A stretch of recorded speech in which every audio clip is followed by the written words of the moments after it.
Vous voyez donc que ça n'arrive pas qu'aux autres. Salut la communauté foot. Bienvenue pour ce débrief Atlético Bilbao face au Real Madrid qui s'est soldé par un score de 2 buts à 1 en faveur de l'Atlético Bilbao. Ah, le pied, la joie de ça. Voilà, donc quand c'était Koundé, c'est sorti de partout, ça s'est moqué du Barcelone et tout. Mais bon, aujourd'hui il pleut chez toi, demain il va pleuvoir chez le voisin. Voilà, donc déjà, avant de commencer, comme d'habitude, n'hésitez pas, abonnez-vous si vous êtes nouveau sur la chaîne pour ne pas rater les prochaines vidéos, activez la cloche de notification, likez, partagez et surtout laissez vos avis en commentaire, je lirai tout ça. Voilà, donc déjà on va commencer par la composition d'équipe du Real Madrid. Moi, j'ai pas trop compris ce qu'Ancelotti a voulu faire. Déjà qu'on sait que sa spécialité, ce n'est pas d'être tactique, mais déjà ce qu'il a fait au milieu du terrain, je comprends pas. Déjà son back four, c'est comme d'habitude, Asensio, Rudiger, Fran Garcia et Lucas Vazquez. Mais au milieu du terrain, il est venu avec Tchouaméni, je ne sais pas pourquoi, je sais pas où est passé Camavinga, qui a été le meilleur élément au milieu du terrain du Real Madrid ces derniers temps. Ceballos, que Ancelotti continue à faire confiance, et puis Valverde et Bellingham en numéro 10, Mbappé et Rodrigo devant. Je ne sais pas pourquoi il n'a pas commencé Brahim Diaz, et pourtant Brahim Diaz c'est quelqu'un que, quand il est là, vraiment l'animation offensive du Real ressemble à quelque chose. Parce que Brahim Diaz, il est techniquement à l'aise, il est rapide et tout. Le milieu était très faible. Tu vas aller où avec Ceballos et Tchouaméni? Tu ajoutes ça Valverde et Bellingham. Et puis devant, tu fais confiance encore à Mbappé. Tu laisses Brahim Diaz sur le banc, d'accord. Mais ça, c'est pourquoi en fait. C'est pourquoi moi je ne comprends pas. J'ai toujours dit ici, déjà que Ancelotti, je ne sais pas ce qui se passe dans sa tête, mais pour moi, la méritocratie n'existe pas dans ce club. Parce que jamais au monde, Brahim Diaz ne mérite d'être sur le banc. Jamais au monde. Il n'y a personne là. Il n'y a personne sur ce terrain qui est indéboulonnable au point où Brahim Diaz ne mérite pas d'être titulaire. Et puis, j'ai toujours dit ici que faire confiance à un joueur ou bien vouloir mettre en confiance un joueur, c'est bien. Mais si vous faites passer les intérêts collectif après les intérêts personnels du joueur, c'est à votre risque et c'est à vos risques et périls. Parce que déjà, c'est bien de vouloir mettre Mbappé en confiance. Vous dites qu'il a besoin du temps. Il a besoin du temps. C'est le début de saison. On approche déjà la moitié de saison. On approche la moitié de saison. Il reste 3 matchs, je pense, pour qu'on arrive à moitié de saison. 3 ou 4 matchs pour qu'on arrive à la moitié de saison. Vous voulez qu'on lui donne le temps jusqu'à quand? On considère que cette saison, c'est une saison d'adaptation. D'accord, mais je vous ai pris des exemples ici, des joueurs qu'on a voulu donner du temps et finalement, ils n'ont pas performé jusqu'à... Et à un moment donné, il faut descendre du train et accepter les réalités en face. Parce que c'est bien beau de trouver les excuses, c'est bien beau de vouloir relativiser et de dire que non, il faut le temps, vous trouvez les excuses, vous dites que non, c'est à cause de ceci, c'est à cause de cela, non, il faut donner du temps, non, il faut patienter. C'est le deuxième pénalty qu'il rate. Le deuxième penalty et les 2 penaltys arrivent au même moment.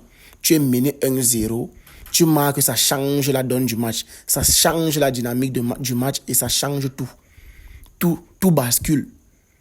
Si il égalise là, qu'est-ce qui se passe ensuite? On ne saura jamais. Mais peut-être le Real Madrid gagne ce match. Parce que tu auras sûrement l'ascendance psychologique et tout. Parce que déjà, on va commencer par l'entame de match. Le Real Madrid était catastrophique. Ils ont passé leur temps à couvrir derrière la balle et à défendre. Bilbao a pressé. Le Real Madrid a fini la première mi-temps sans le moindre tir cadré. Je répète, sans le moindre tir cadré. Je pense même que leur premier tir cadré dans ce match, c'est le penalty raté de Mbappé. Je pense que c'est ça leur premier tir cadré. Donc quand j'ai vu ce match, ça ressemblait un peu à notre match face à la Sociedad.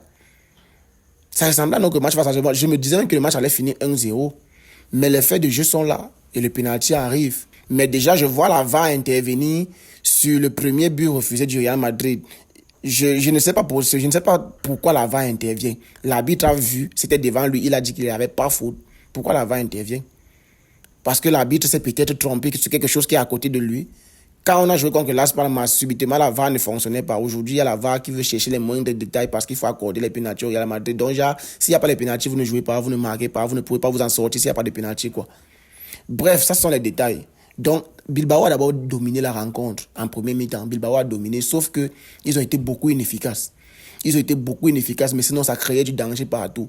Mais Fran Garcia et Rudiger, ce sont les deux éléments défensifs qui ont tenu la baraque.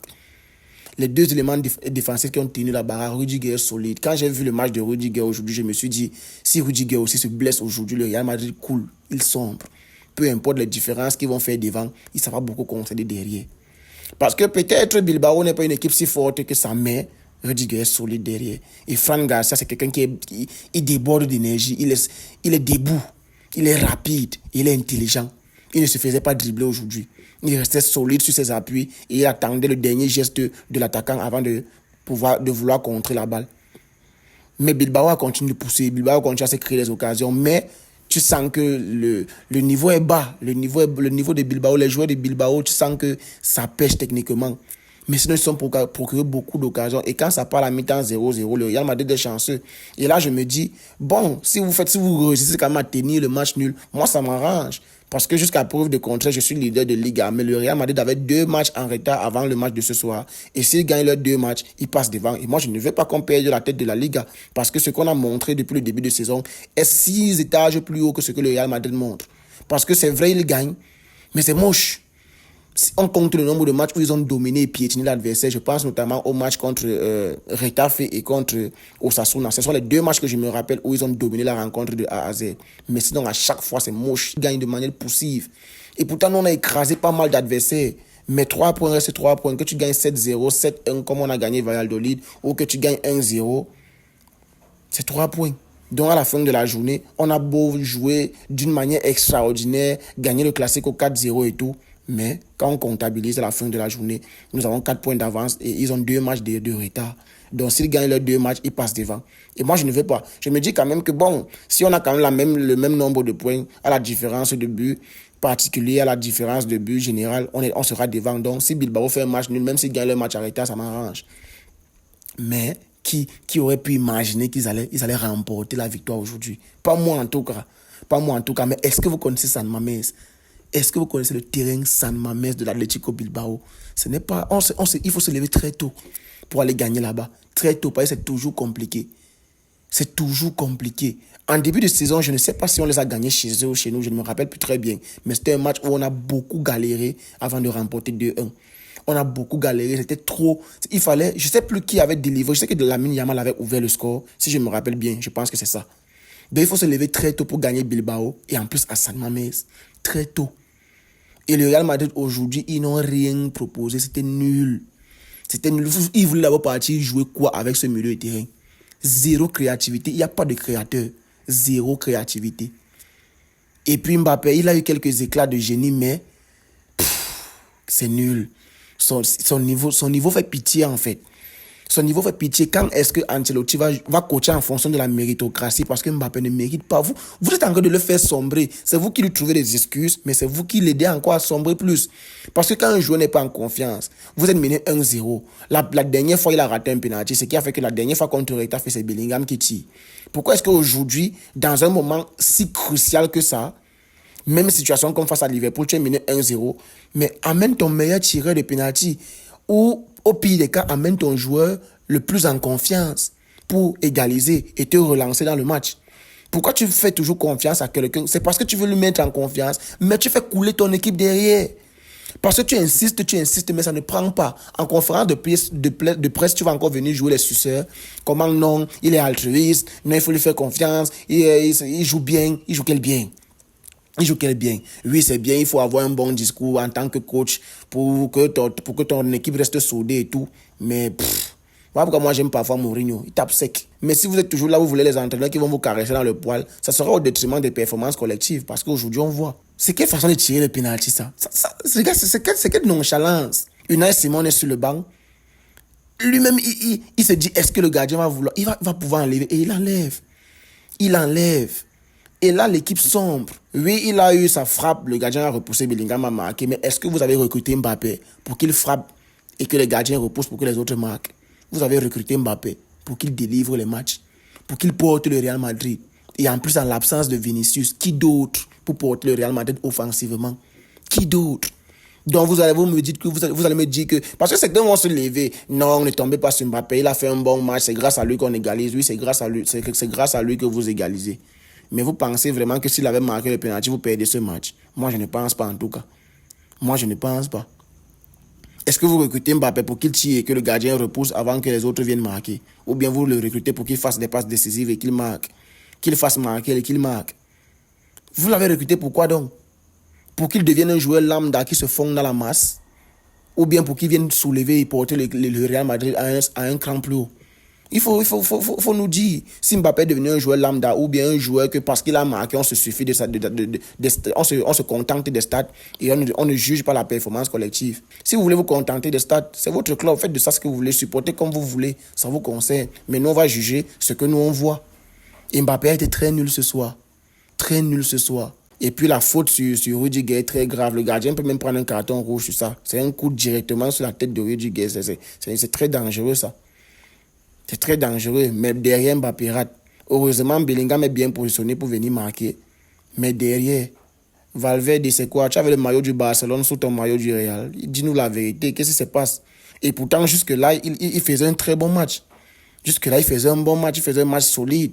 Il faisait box-to-box, retour défensif. Il aidait offensivement, il aidait défensivement. Il était bien dans son match. Tu ne sais pas d'où l'erreur sort, mais tu te plombes pour rien, tout seul. Personne ne t'a rien demandé. Tu viens, tu offres un but cadeau à l'adversaire. 2-1. Et quand Atlético a mis le deuxième but, je savais que c'était mort. Même si le Real faisait comment, il ne pouvait pas égaliser ça. Donc moi, de mon côté, ça m'arrange. Vous avez choc aujourd'hui. On garde nos 4 points d'avance. Même si vous gagnez votre match en retard, on aura un point d'avance sur vous. Et un match en retard n'est pas un match gagné de garantie. Ce n'est pas une victoire garantie. Donc vous allez devoir jouer au sol. Vous allez confirmer que cette Liga, c'est facile de se moquer des autres quand les autres font des faux pas, ou bien quand les autres perdent, ou bien quand ils se plombent tout seuls.